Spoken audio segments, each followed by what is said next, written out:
Desculpe o transtorno, estamos em obras. Esse é o tema da mensagem de hoje. Abra sua Bíblia comigo, Filipenses, capítulo 1, versículo 6. Diz assim a palavra do Senhor: estou certo de que aquele que começou a boa obra em vocês há de completá-la até o dia de Cristo Jesus. Vamos ler mais uma vez? Estou certo de que aquele que começou a boa obra em vocês há de completá-la até o dia de Cristo Jesus. Feche teus olhos, vamos falar com o Senhor. Peça para Ele falar com você nesta noite. Peça para Ele encher o seu coração, para o seu coração sair daqui fervendo. Senhor, meu Deus e Pai, essa é a Tua palavra, Deus. Senhor, fala com cada um de nós nesta noite. Fala, meu Deus, com aqueles que nos acompanham pelas redes sociais. Fala com cada vida, meu Deus, de uma forma que seja transformadora. Que nós possamos aprender de Ti, ó Pai, a cada dia, e crescermos, meu Deus, de dia após dia na Tua casa, na Tua presença, Senhor, diante do Senhor, ó Pai. Em nome de Jesus, que seja a minha vida um instrumento nas Tuas mãos, para falar daquilo que o Senhor quer dizer a cada um dos Teus filhos, Pai. Meu Deus, que não seja aquilo que eu quero falar, mas o que o Teu Espírito Santo quer dizer à Tua igreja, em nome de Jesus. Diga amém, igreja. Assente-se no seu lugar. Graças a Deus. A obra que Deus começou, Ele termina. Fala comigo assim: a obra que Deus começou, Ele termina. Você percebe, né? Às vezes a gente começa uma obra e ela não termina no mesmo dia. Às vezes ela termina uma semana depois, um mês depois, 2 meses, 1 ano, 2 anos. Depende do tamanho da obra. Fala para quem está do seu lado: depende do tamanho da obra. Depende do tamanho. Mas nós lemos aqui que Deus, que começou aquela boa obra na sua vida, Ele vai fazer ela chegar ao final. Ele vai cumprir esta obra que está sendo feita. Ele vai cumprir. Hoje pela manhã a pastora falou a respeito de deserto, que é lugar de passagem. Lugar de passagem, não é lugar de morada. Mas passar pelo deserto não é fácil. E Deus, Ele está construindo em nós algo. Mas em todos nós, não é no seu vizinho, em quem está sentado do seu lado, é em você mesmo. Deus está construindo algo. Mas quando foi que Ele começou a construir esse algo na sua vida? Não foi hoje. Faz tempo. Faz um tempo. Talvez faça dias, talvez meses, talvez anos. Mas a obra, ela está sendo feita. Repita comigo: a obra está sendo feita. É isso aí. A obra está sendo feita. Mas tudo que tem de obra precisa passar por um processo. Toda obra passa por um processo. E o exemplo para nós aqui da Catedral do Amor está muito na cara. Porque a gente resolveu pintar a parede. Aí quem foi pintar a parede falou: pastor, não dá para pintar em cima do que está aí não. Tem que arrancar isso daí que está embaixo, porque está afofado já. Então tá bom, vai lá e começa a arrancar. Jesus amado, eu podia ter ficado quieto. Quando começou, parece que enfiou a espátula aqui e saiu lá no teto. Foi saindo, foi saindo. Por quê? Manutenção, é tempo de manutenção.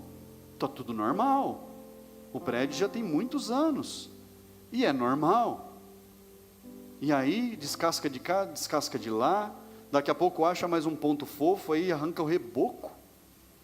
E a dor no coração vai aumentando.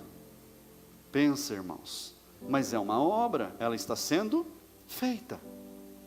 E o processo, ele vai passando.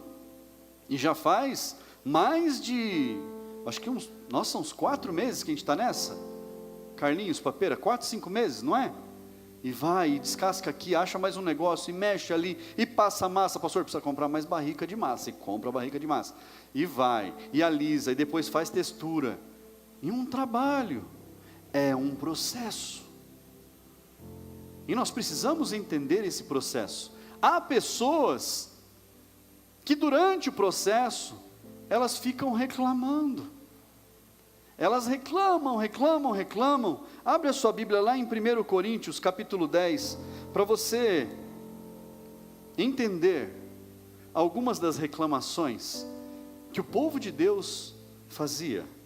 1 Coríntios, capítulo 10, lá no versículo 1, esse texto que nós vamos ler, ele serve para nós como um alerta, são advertências para a nossa vida.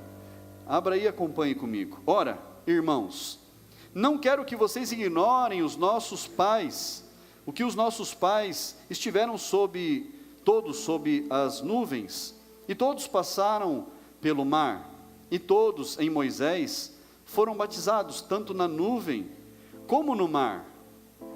Todos eles comeram do mesmo alimento espiritual, beberam da mesma bebida espiritual, porque bebiam de uma pedra espiritual que os seguia, e a pedra era Cristo.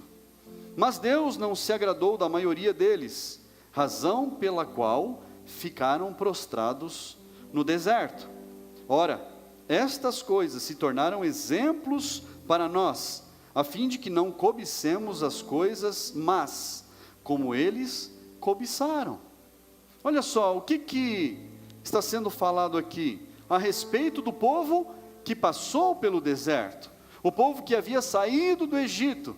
E a gente já viu lá as 10 pragas do Egito, a gente já viu historinha infantil, a gente já assistiu série a respeito, filme. A gente já ouviu falar das 10 pragas do Egito, que aconteceram lá e o povo saiu. Mas aquele povo, a cada etapa do processo que Deus estava fazendo eles passarem, eles murmuravam, eles reclamavam, eles se lembravam do tempo ruim da vida deles, como se aquele tempo ruim da vida deles, da escravidão, tivesse sido o melhor momento das vidas deles. E eles não se conformavam com o que Deus estava fazendo, mesmo Deus mostrando a cada dia a ação dele na vida das pessoas. Olha só, a gente pode observar Deus agindo na nossa vida todos os dias. É só a gente estar com um olhar atento.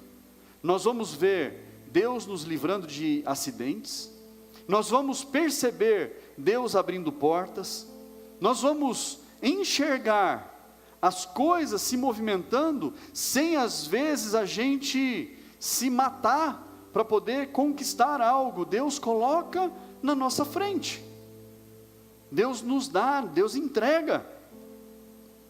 E quando a gente vê essas coisas, a gente reconhece essas coisas, nós precisamos a cada dia estar mais firmes na presença de Deus. Imagina uma pessoa que todos os dias ela recebe algo de presente dos seus pais, mas que nunca está bom, sempre tem algo para reclamar. Imagina uma pessoa assim, o que você falaria para essa pessoa?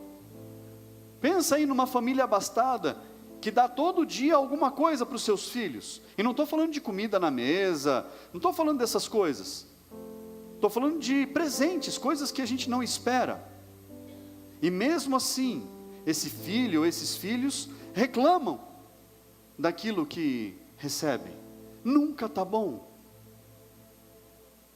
E eu quero que você veja esses exemplos, pela palavra de Deus, para que você não ache que isso é achismo meu, do que eu estou falando, do que eu acho da minha cabeça. Abra sua Bíblia lá no livro de Êxodo, segundo livro da Bíblia, Êxodo, capítulo 10. Êxodo capítulo 10, versículo 10 em diante.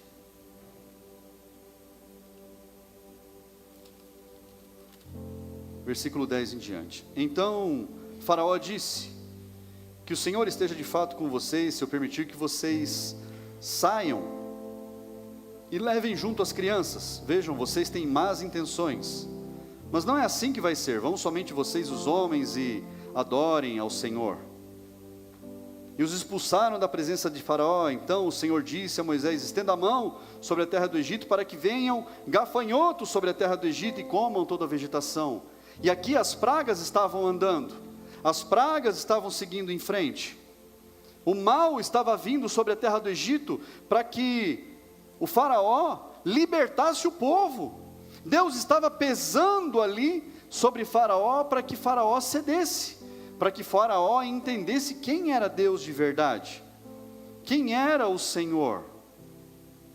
Agora abra lá em Êxodo capítulo 14, Êxodo capítulo 14, versículo 10, diz assim: o povo já havia sido liberto, e chegando o Faraó, os filhos de Israel levantaram os olhos, e eis que os egípcios vinham atrás deles, e ficaram com muito medo.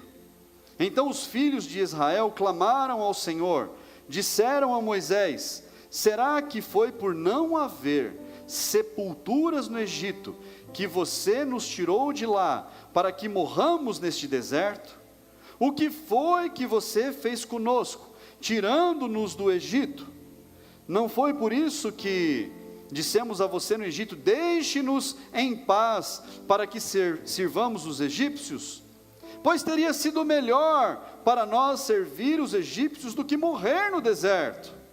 Moisés, porém, respondeu ao povo. Moisés estava ali tentando dar ânimo ao povo: não tenham medo, fiquem firmes e vejam o livramento que o Senhor lhes fará no dia de hoje, porque vocês nunca mais verão esses egípcios que hoje vocês estão vendo. O Senhor lutará por vocês, fiquem calmos. Aqui era o primeiro problema que eles estavam passando, depois de saírem do Egito. Eles pararam em frente ao mar, e Faraó veio perseguindo atrás para matar, todos eles. E olha o que eles falam para Moisés: Moisés, não era melhor que você tivesse deixado a gente no Egito, para a gente morrer lá? Será que lá no Egito não tinha sepultura suficiente para enterrar a gente tinha que vir morrer aqui, na beira do mar? Será que lá não estava bom para a gente morrer? A gente tem que morrer aqui agora, Moisés? Olha como o povo estava reclamando. E ali acontece uma maravilha, que abre-se o mar na frente deles. Deus manda Moisés seguir em frente. Eles seguem, atravessam o mar. Olha o que eles presenciaram. Olha só o que esses homens viram, o que essas mulheres viram, o que aquele povo pôde ver com os seus próprios olhos. Deus abrindo o mar. Foi algo extraordinário. Se eu visse isso, eu não ia duvidar de Deus em momento nenhum, concorda comigo? Você ia duvidar de Deus? Você ia ter certeza que Ele está com você. Eu acho que aquele povo ali deveria ter visto isso, o exemplo, e ter seguido em frente mais firme. Mas olha só na sequência, capítulo 16 de Êxodo, versículo 3, diz assim: os filhos de Israel disseram a Moisés e Arão: quem nos dera tivéssemos morrido pela mão do Senhor na terra do Egito, quando estávamos sentados junto às panelas de carne, e comíamos pão à vontade, pois vocês nos trouxeram a este deserto, a fim de matarem de fome toda essa multidão. Então o Senhor disse a Moisés: eis que farei chover do céu pão para vocês, e o povo sairá e recolherá diariamente a porção para cada dia. Eu os porei à prova, para ver se andam na minha lei ou não. O povo de novo reclamando: olha, lá no Egito, a gente estava sentado perto das panelas de carne, e a gente comia pão à vontade. Só que, o que acontece? Os escravos não comiam carne. Os escravos sentiam o cheiro da carne. As panelas de carne era para o egípcio, era para os soldados egípcios. E os E o povo de Deus comia pão com água. E eles estão aqui, ó. Seria melhor se a gente tivesse ficado lá no Egito sentindo cheiro de carne para morrer de fome lá, do que morrer aqui no deserto. Eles viram o mar se abrindo, mas ainda estavam reclamando. Coração deles ruim, coração de gente ruim, que só vê problema em tudo. E aí Moisés ainda fala, ó, vocês vão comer, vai chover um pão do céu para vocês, está vindo pão do céu, Deus está mandando a provisão, e vocês vão recolher e vão comer, e vocês vão ficar satisfeitos. Moisés estava ali tentando apaziguar, tentando acalmar os ânimos, de todas as formas. Abre lá Êxodo ainda capítulo 17, Êxodo capítulo 17, olha só, aí eles já deveriam ter aprendido, não é não, irmãos? É ou não é? Êxodo 17, versículo 2, diz assim: então o povo discutiu com Moisés, e disse, dê-nos água para beber. Moisés respondeu, por que vocês estão discutindo comigo? Por que estão tentando o Senhor? Por que de novo vocês estão brigando? Mas o povo estava com sede de água, e murmurou contra Moisés, dizendo, por que você nos tirou do Egito, para nos matar de sede, a nós, a nossos filhos e aos nossos rebanhos? Então Moisés clamou ao Senhor, que eu farei com este povo? Daqui a pouco vão me apedrejar. E o Senhor respondeu, passe adiante do povo e leve com você alguns dos anciãos de Israel, leve também o bordão com que você feriu o rio Nilo, e siga em frente, eis que estarei ali diante de você sobre a rocha, em Horebe, bata na rocha, e dela sairá água, e o povo beberá. Moisés assim o fez na presença dos anciãos de Israel, e chamou o nome daquele lugar Massá e Meribá, por causa da discussão dos filhos de Israel, e porque tentaram o Senhor, dizendo, está o Senhor no meio de nós, ou não? Meu Deus, que povo de coração duro, que povo desconvertido. O povo perguntando, será que Deus está no meio de nós ou Ele não está? Abriu o mar, enviou, antes de enviar 10 pragas no Egito, fez chover maná, o pão do céu.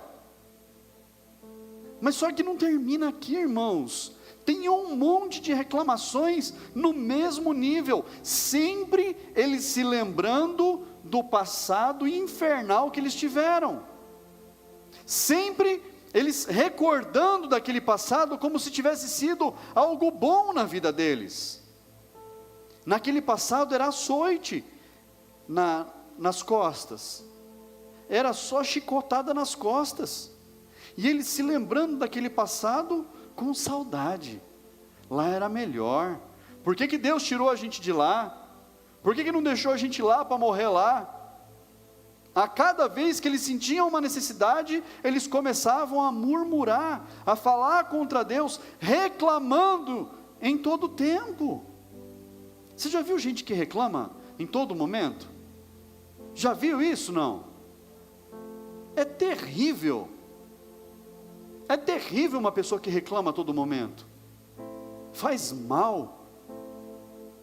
É péssimo. Deus, na palavra dele, ele diz que ele estava colocando o povo dele à prova, para ver se eles estavam aptos para entrar na terra prometida, para ver se aquele povo estava apto para receber o que Deus tinha reservado para eles. Às vezes, a gente dá um tropeção na quininha da cama, e a gente quer amaldiçoar até a 3ª, 4ª, 5ª geração do cara que fez a cama. Não tem nada a ver. O cara não tem culpa. Você que errou. Mas você quer murmurar, você quer reclamar. Deus, por que essa cama está aqui? Por que aconteceu isso comigo? Poxa vida. A nossa vida precisa ser diferente. Deus não estava colocando apenas aqueles homens à prova. Também nós não lemos lá em Coríntios que aquilo tudo que aconteceu com eles serviu para nós como exemplo? Tudo aquilo que aconteceu com aqueles homens no deserto, durante todo o êxodo, todas as reclamações, todas as murmurações, tudo aquilo serviu para nós como exemplo, para nós não fazermos igual? Nós precisamos observar isso, e nós precisamos fazer a nossa parte, nós precisamos ficar atentos a tudo aquilo que foi registrado na palavra, para a gente poder entender que Deus está fazendo a parte dele. E às vezes o processo leva tempo, mas nós precisamos fazer a nossa parte. Deus tem a parte dele e nós temos a nossa. Fala assim comigo: Deus tem a parte dele e eu tenho a minha parte. Abre lá, 1 Tessalonicenses. Coloca aí na tela para mim, 1 Tessalonicenses.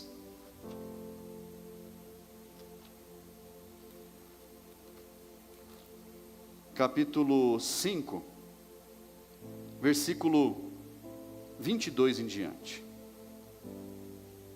Diz assim: abstenham-se, se afastem de toda forma de mal. O mesmo Deus de paz os santifique em tudo, e que o espírito e a alma e o corpo de vocês sejam conservados íntegros e irrepreensíveis na vinda de nosso Senhor Jesus Cristo. Fiel é aquele que os chama, o qual também o fará. Olha só, primeira coisa, sai fora daquilo que é mal, faz a sua parte, se abstenha do que é mal, não fique falando coisas negativas, coisas contrárias a Deus, não fique reclamando das coisas, murmurando pelos cantos, abstenha-se do mal, deixe o mal para lá, não reclame, porque quando você reclama, você está trazendo mal sobre a sua vida, você não está reconhecendo que Deus é Deus na sua vida. E o que diz o texto aqui? Se livre de tudo aquilo que é mal, o mesmo Deus de paz os santifique em tudo. Quem é que nos santifica? Não somos nós, é Deus que nos santifica, é a parte de Deus, é Deus que faz a gente ficar puro, e que o espírito e a alma e o corpo de vocês sejam conservados íntegros e irrepreensíveis na vinda de nosso Senhor Jesus Cristo. E para terminar, o texto diz assim: fiel é aquele que o chama, o qual também o fará. Pergunta para quem está do seu lado: Deus te chamou? Pergunta para outra pessoa aí: Deus te chamou?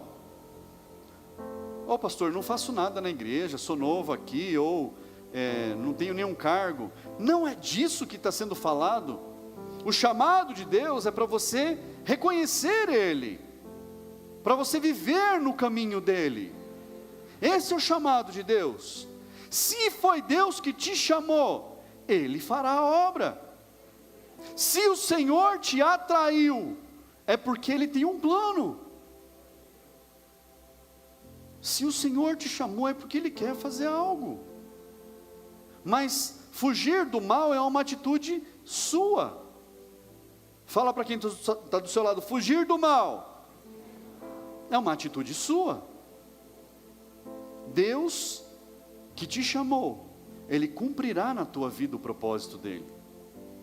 O Senhor te atraiu de alguma forma. Tem pessoas que são convidadas para estar na igreja.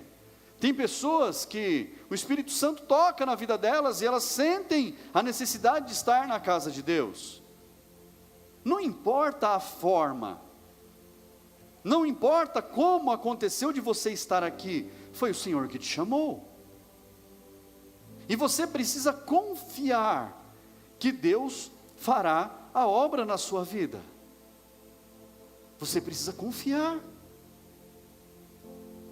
E confiar, como é que eu confio? Eu preciso saber em quem eu estou confiando. Não é assim? No passado era tal do fio do bigode, né? A confiança estava ali, apertava a mão, e o homem que dava a mão um para o outro, palavra dada, palavra cumprida. Não é assim? Mas hoje os tempos são diferentes, hoje precisa de documento, precisa de algumas coisas a mais para poder a confiança ali se estabelecer.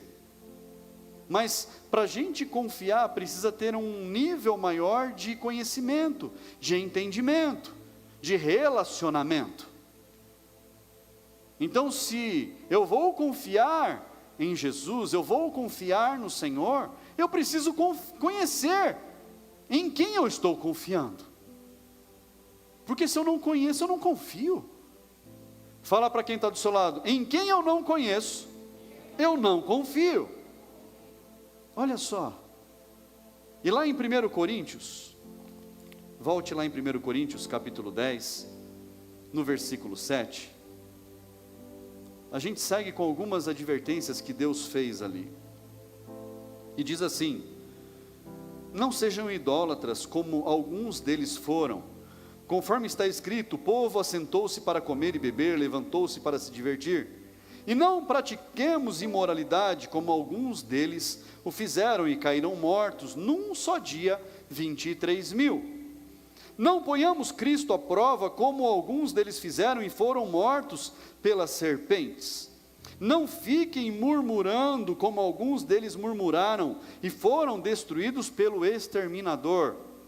Estas coisas aconteceram com eles para servir de exemplo e foram escritas como advertência a nós, para quem o fim dos tempos tem chegado. Por isso, aquele que pensa estar de pé, que veja que não caia. Não sobreveio a vocês nenhuma tentação que não fosse humana, mas Deus é fiel e não permitirá que vocês sejam tentados além do que podem suportar. Pelo contrário, juntamente com a tentação, proverá livramento para que vocês a possam suportar. Mas olha que detalhe importante, tudo isso foi deixado para nós como exemplo, tudo isso foi deixado para nós como um memorial, para que nós pudéssemos ver e sermos advertidos de como nós devemos andar, do que nós devemos fazer, como precisa ser o nosso comportamento, e nós precisamos confiar. Aquele povo que estava lá no deserto, eles não estavam confiando em Deus, não estavam confiando no Senhor. Deus havia se mostrado a eles de diversas formas, Deus havia feito maravilhas diante dos olhos deles, uma atrás da outra, e aquele povo não confiou em Deus, e ainda ficaram se perguntando, será que Deus está com a gente mesmo? Será que Deus está no meio de nós mesmo? Quantas provas a gente precisa ter de que Deus está guardando a nossa vida? De quantas provas a gente precisa ter para saber que Deus é quem conduz as nossas vidas ao melhor? Tem pessoa que passa a vida inteira duvidando, não é capaz de confiar em Deus, e não consegue provar do melhor do que Deus tem reservado. Porque quando eu confio, Deus me abençoa. Quando eu confio, eu recebo livramento. Quando eu confio, eu recebo a provisão. Mas eu preciso confiar. Eu não posso duvidar no meu coração de que Deus é capaz de fazer. O meu coração precisa estar confiando nele. Mas o texto adverte, cuidado, você que está de pé, para que você não caia. Quem é que está de pé? É quem está firme no caminho do Senhor. Mas há uma advertência, cuidado você que está no caminho, para que você não caia, para que você continue constante, para que você permaneça fiel ao Senhor. É uma advertência. E por que permanecer? Para que a gente possa fazer a manutenção da nossa fé, para que a nossa fé cresça no Senhor. Abra sua Bíblia lá, Hebreus, capítulo 3. Hebreus capítulo 3, versículo 12 em diante. Diz assim: tenham cuidado, irmãos, para que nenhum de vocês tenha um coração mau e descrente, que se afaste do Deus vivo. Pelo contrário, animem uns aos outros todos os dias, durante o tempo que se chama hoje, a fim de que nenhum de vocês seja endurecido pelo engano do pecado, porque temos nos tornado participantes de Cristo, se de fato guardamos firme até o fim a confiança que desde o princípio tivemos. Que confiança que nós tivemos desde o princípio? No momento em que nós ouvimos falar de Jesus, no momento em que nós recebemos Jesus na nossa vida como Senhor e Salvador das nossas vidas. A gente precisa conservar esse momento, mas conservar durante quanto tempo? Até o fim da vida. Nós precisamos permanecer firmes com o Senhor até o fim da vida. A gente não pode esmorecer no caminho. Aquele que está de pé, se atente para que não caia. Nós precisamos fazer essa manutenção, e essa manutenção é todos os dias, e um ajuda o outro, precisa ser dois, precisa ser mais gente, um dando apoio ao outro, um dando suporte ao outro. Nós temos aqui as casas de paz, os grupos missionários, os departamentos, e fim de semana é assim, um liga para o outro: como é que você está? Vamos para a igreja, vamos ficar firme, vamos junto, eu estou aí, vou passar para te buscar, se prepara aí, tal hora que eu estou passando. Isso é um dar suporte para o outro, isso é um ajudar o outro a ficar firme, a continuar de pé, para não murmurar no meio do caminho, para não cair pelo meio do caminho. Nós precisamos nos manter firmes no Senhor. Olha lá, Deuteronômio, o que aconteceu com aqueles homens? Deuteronômio capítulo 1, Deuteronômio capítulo 1, versículo 26, olha só o que aconteceu lá.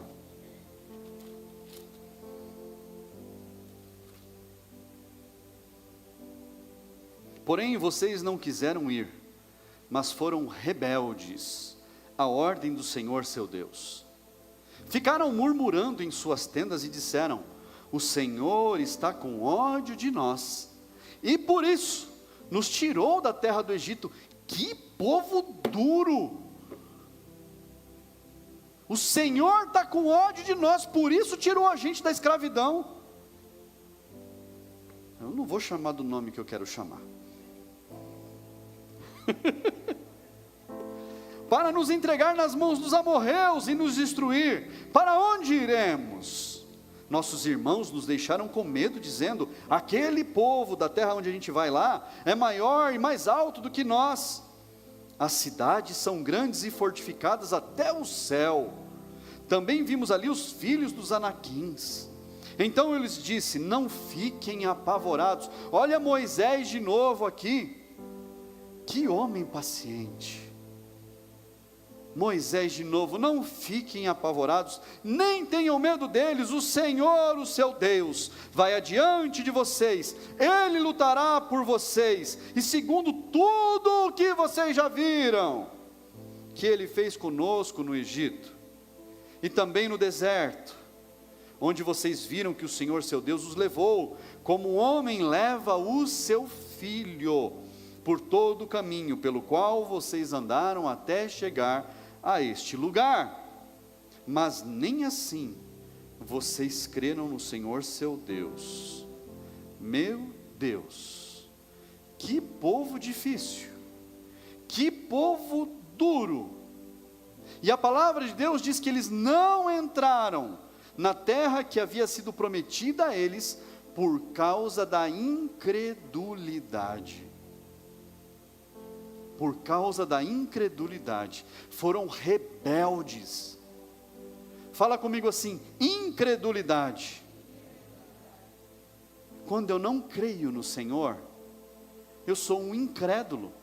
Quando eu não creio no Senhor, ou quando eu sou um incrédulo, quer dizer que eu não confio que Deus pode cuidar da minha vida. Quando eu sou um incrédulo, eu não confio que Deus pode fazer uma mudança na minha vida. Eu não confio que Deus é capaz de transformar a minha vida.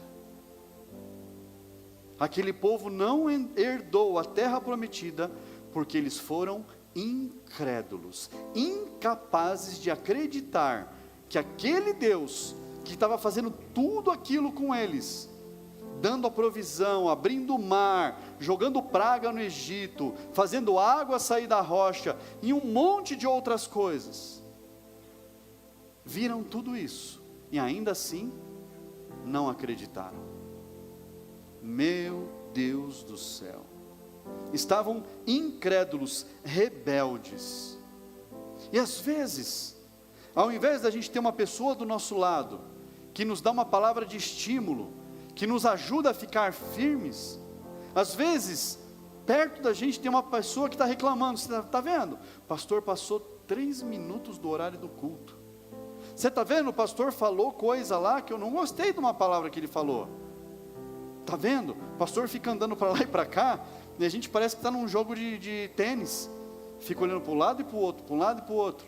A pessoa, ela acha defeito em qualquer coisa, ela precisa achar um defeito, e ela murmura, ela faz aquilo fermentar, e ela compartilha a reclamação dela, porque ela tem uma reclamação para fazer.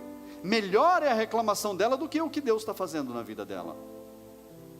Tem uma historinha de um menino que estava tendo lá, sabe, cidade interior, tem pau de sebo, quem já viu?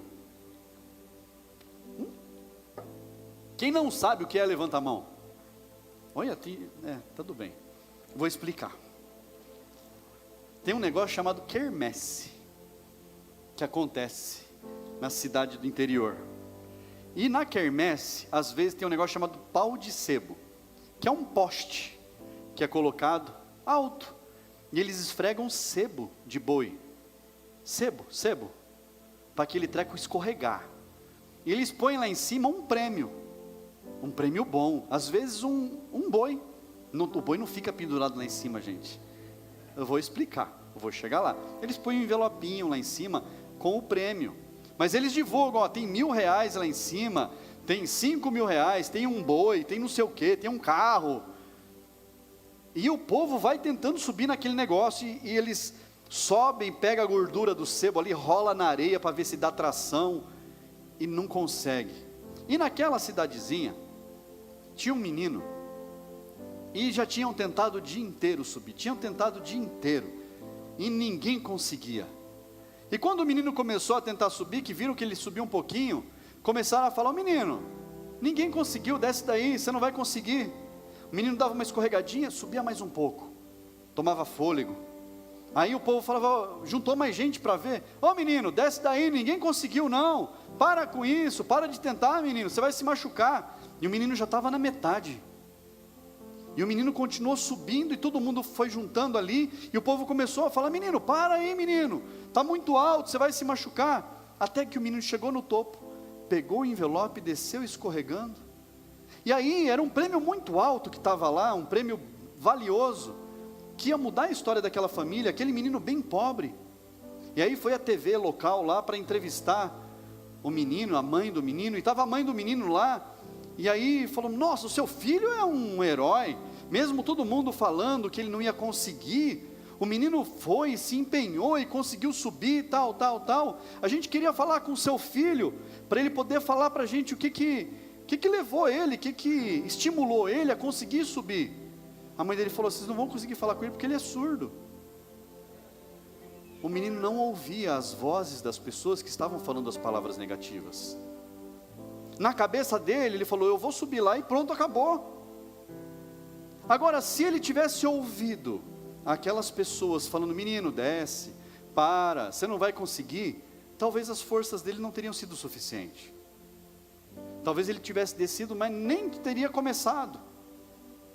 A gente precisa blindar os nossos ouvidos dessas vozes de pessoas que reclamam, murmuram. Tudo para elas está chato, tudo para elas está ruim. Ela pode sentar na melhor cadeira, aqui tem uma cadeira top, confortável, é uma das melhores que tem no país, é que está aqui. E a pessoa reclama: eu não tenho posição, dói, machuca. O sofá da pessoa é mais duro que a cadeira que está aqui, entendeu? Mas ela reclama, porque ela precisa reclamar de alguma coisa, ela precisa murmurar de alguma coisa. Se ela não reclamar, ela não fica satisfeita. E quando você murmura, você reclama, você atrai para a sua vida o mal. E aí você não conquista as coisas, você não alcança o favor de Deus, você não herda do Senhor aquilo que Ele tem reservado para você, porque Ele está fazendo você passar pelo processo. Deus está te colocando à prova, e você precisa ser aprovado. Você precisa ser aprovado. Lá em Hebreus 10, 38, abra a sua Bíblia, 10, 38, coloque aí na tela para mim. Hebreus 10, 38 diz assim: mas o meu justo viverá pela fé, e se retroceder, dele a minha alma não se agradará. O meu justo viverá porque acredita em mim. O meu justo viverá porque confia em mim. Mas se ele retroceder, se ele deixar de confiar, se ele deixar de acreditar, o que eu posso fazer? A minha alma não se agrada dele. O Senhor está dizendo que você precisa permanecer de pé. Retroceder é você abandonar a sua fé. Retroceder é você abandonar a sua confiança em Deus. E o que Deus quer é que você confie nele o tempo todo. É que você confie que Ele está te provando para você ser aprovado. O Senhor, Ele está te fazendo passar pelo caminho que você está, para que você chegue lá na frente, e você entre na terra que o Senhor te prometeu, de cabeça erguida, em nome de Jesus.